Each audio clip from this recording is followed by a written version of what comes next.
Et l'exposé suivant, donc, va être proposé par Emeline Mercier. Donc, ça s'appelle Les Français et le potager. Alors là, il s'agit d'une autre vision des choses, puisque là, on avait la vision d'une enquête CTIFL. Là, on aura la vision d'une enquête SEMAE, SEMAE étant l'interprofession des semences et plants. Et c'est Emeline Mercier qui nous en parle. Elle est ingénieure et spécialisée en amélioration des plantes et elle occupe le poste de secrétaire de la section potagère et florale, justement chez SEMAE. Et elle va nous dévoiler donc les tendances actuelles concernant le profil du nouveau jardinier amateur. Je vais donc lui laisser la parole. Bonjour Emeline, allez-y. Bonjour Noël, je vous remercie. Alors déjà, mon nom c'est Emeline Tessier, c'est pas très grave. Et par contre, j'avais envoyé ma présentation, si vous pouviez la partager. Donc effectivement, on va essayer de résumer cette enquête qui a été réalisée en partenariat, qui a été réalisée par Kantar et financée par la section potagère et florale de SEMAE en 2021, donc j'ai gardé la date. On avait fait un webinaire le 14 octobre dernier. Vous pouvez retrouver ce webinaire sur le site de SEMAE et l'intégralité des résultats de cette enquête. Là, bien évidemment, en 15 minutes, je n'ai pas pu vous dévoiler l'intégralité des résultats de cette enquête et je vous encourage vivement à aller consulter ce document, je crois, de 80 pages. Donc, cette enquête visait effectivement à comprendre les pratiques et les motivations des jardiniers. Est-ce que vous pourriez passer à la diapo suivante, s'il vous plaît? Donc, on va parler en tout premier lieu de la méthodologie qui a été développée par Kantar. Donc, il y a eu un très grand nombre d'interviews, 1002 interviews d'individus représentatifs des résidents français âgés de 18 ans et plus, qui habitent dans une maison, donc c'était quand même très ciblé, et qui cultivent un potager. Le mode de recueil a été fait uniquement en ligne, via le panel dédié de Kantar, panel propriétaire Metascope, et le questionnaire avait une durée d'une quinzaine de minutes. Et les dates de l'enquête, l'enquête s'est tenue entre le 18 et le 25 mai 2021 avec une retranscription sous format de webinaire au 14 octobre 2021. Est-ce que vous pourriez passer à l'enquête suivante, s'il vous plaît, à la diapo suivante? Donc, parmi les grands résultats qu'on retire de cette enquête, c'est que la culture d'un potager, c'est quand même une activité loisir pour le plaisir de produire et pour manger des légumes de qualité. Donc, la qualité des légumes, à travers de leur goût, le fait qu'ils soient frais, sains, naturels, eh bien, c'est en fait la première raison qui a animé ces jardiniers de cultiver un potager, et ce, à l'unanimité. On s'aperçoit que ils sont plutôt d'accord à 98%, donc c'est quand même plutôt un pourcentage important. Et on s'aperçoit que cette pratique est aussi associée à un loisir vert pour 9 jardiniers sur 10. Donc on voit bien qu'effectivement, les deux critères, c'est pour manger des légumes qui ont du goût et pour produire des légumes frais, sains et naturels en tout premier lieu. En tout dernier lieu, on note la partie économie, espace extérieur. On note vraiment que cette pratique est un loisir et côté sain. On s'aperçoit que la culture d'un potager est une pratique personnelle et sociable également. Près de 7 jardiniers sur 10 ont appris à le faire par transmission familiale. Donc les parents, les grands-parents, c'est vraiment le premier critère qui ressort en premier lieu. En deuxième lieu, on voit que l'apprentissage de la culture d'un potager se fait également par soi-même, en faisant des expériences, en testant. Et en troisième lieu, également par le bouche à oreille avec d'autres jardiniers amateurs. Les autres critères qui sont la consultation de livres de jardinage, la consultation de sites web, arrivent plutôt en dernier lieu.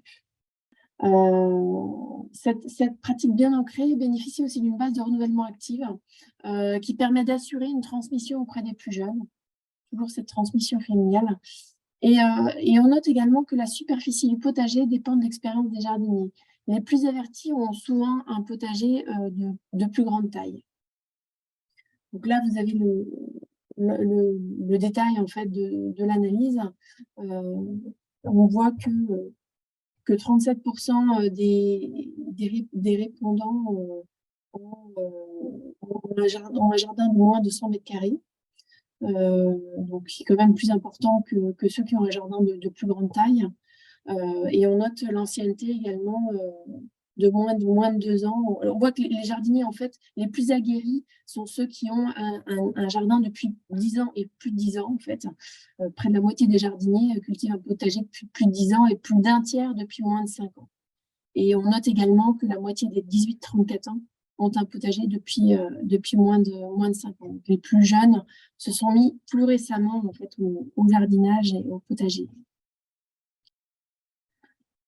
On note également dans cette enquête, dans les grands résultats qui ressortent, c'est que le choix des espèces et des variétés, eh bien, c'est une question de goût avant tout.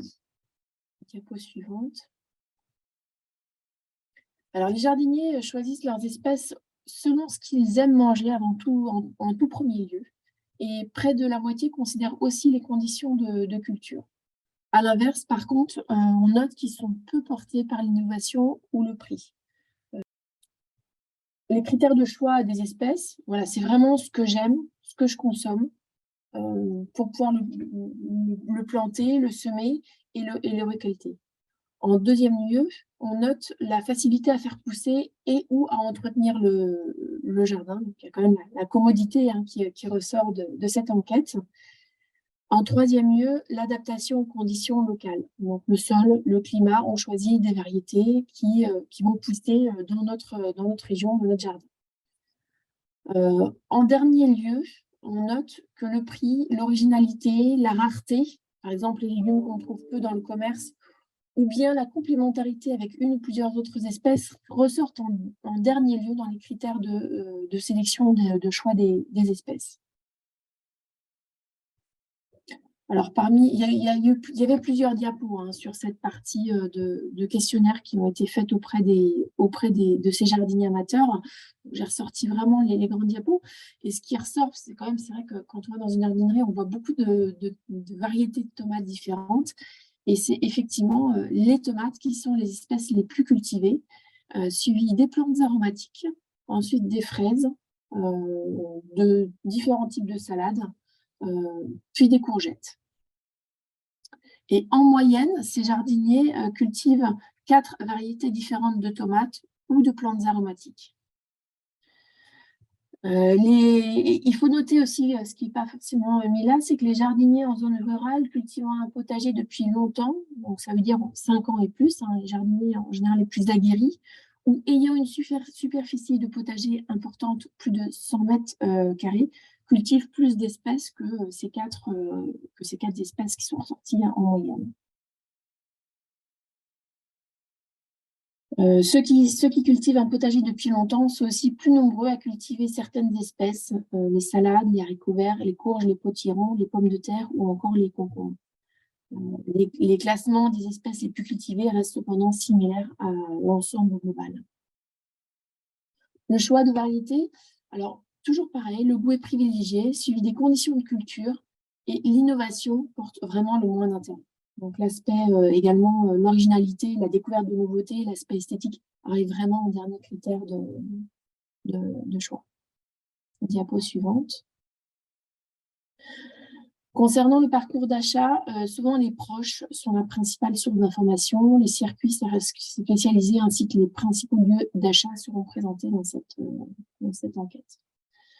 Donc les jardiniers s'informent en premier lieu auprès de leurs proches, puis ensuite via des sites internet spécialisés ou bien auprès des professionnels du végétal, que ce soit pour avoir de bonnes pratiques d'entretien. On note vraiment que ces 3 critères arrivent en premier lieu.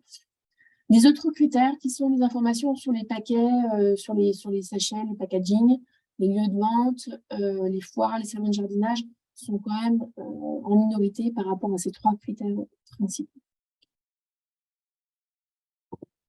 Voilà, ou les informations pour traiter les maladies et les parasites. Donc, on voit que en fait, les sources d'informations selon les sujets, on voit que aussi bien que pour les bonnes pratiques d'entretien ou le traitement des maladies des parasites, ce sont les proches qui ressortent, toujours ces sites internet ou les professionnels du végétal qui arrivent en les trois principaux critères de cette enquête.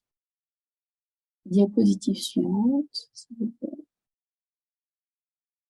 Alors, on note effectivement une curiosité de ces jardiniers amateurs qui ont soif de connaissances sur le sujet. Alors, diapositive suivante, s'il vous plaît.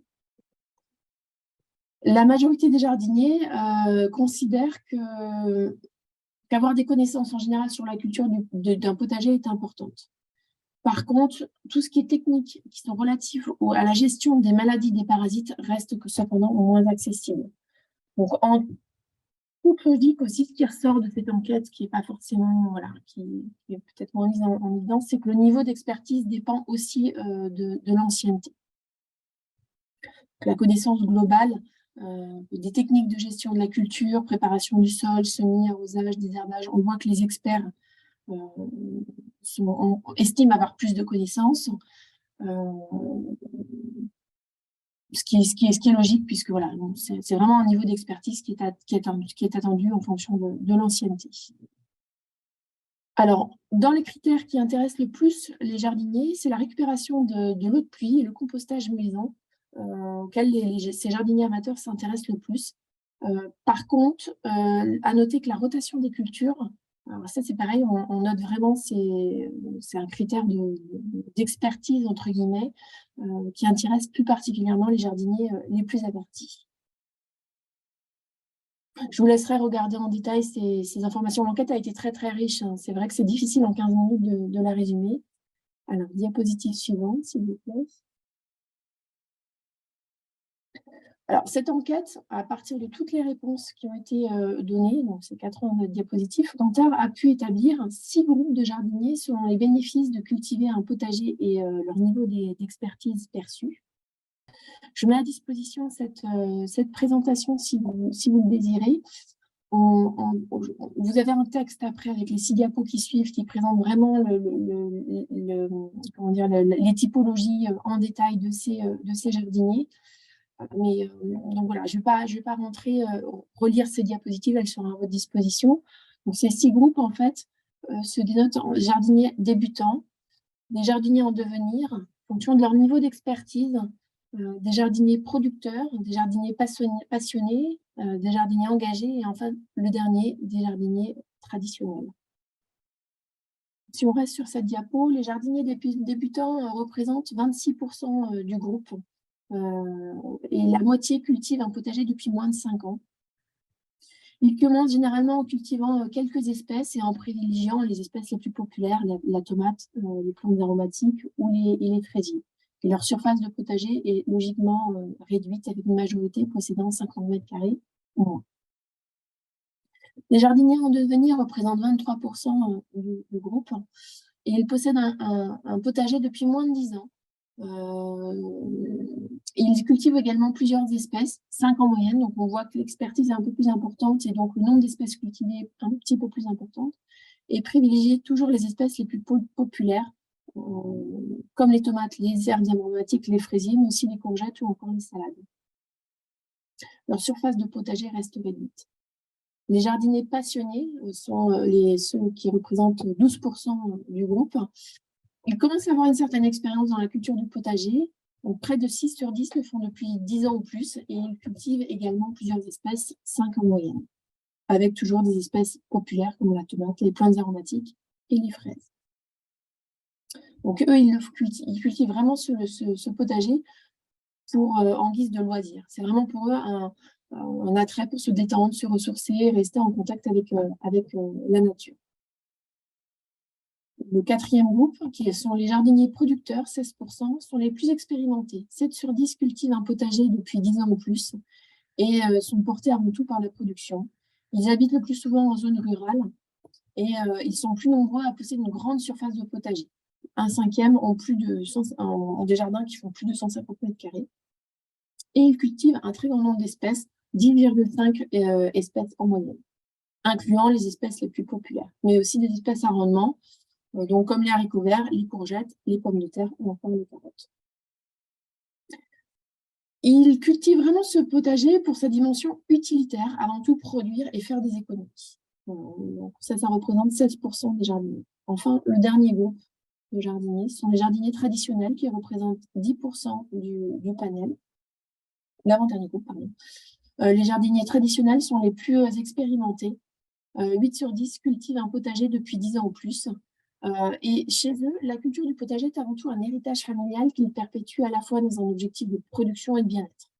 Et ça, c'est assez logique. Ils possèdent les surfaces, on devine, les surfaces des superficies de jardin les plus importantes. Plus de la moitié ont un jardin de plus de 150 mètres carrés, ce qui est assez conséquent, et cultivent le plus grand nombre d'espèces, 14,2 en moyenne.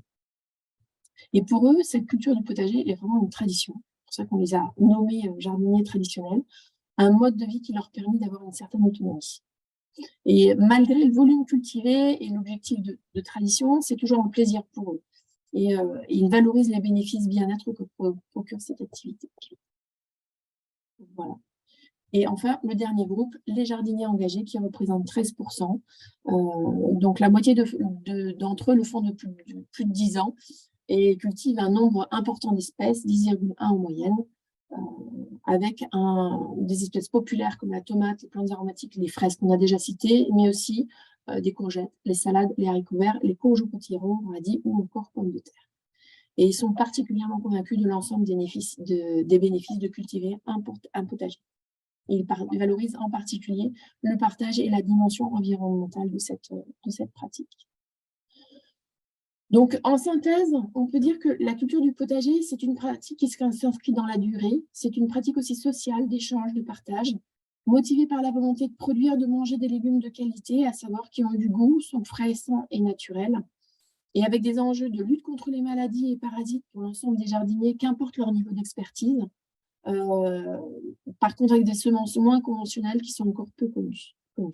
Voilà, et vous avez donc la typologie des 6 jardiniers que vous pourrez retrouver en détail sur la présentation.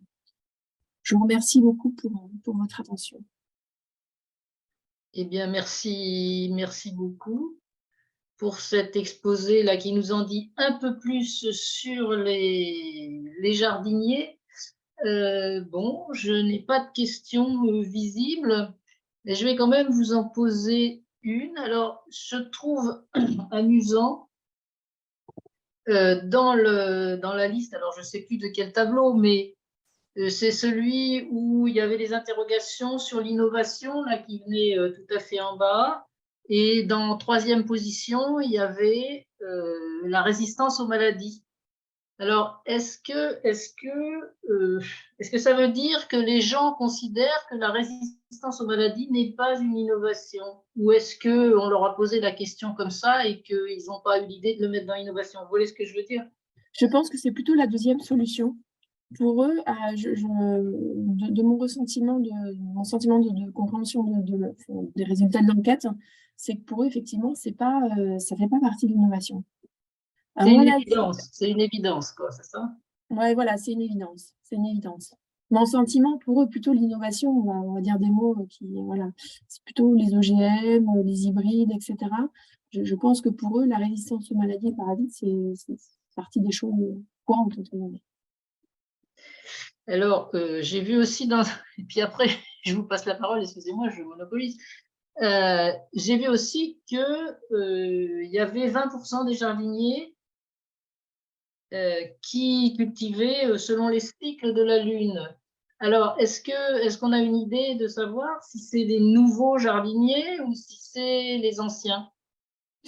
C'est une très bonne question. Je me renseigne et je regarderai de nouveau, parce qu'en fait, l'enquête date de 2021, pour être tout à fait honnête.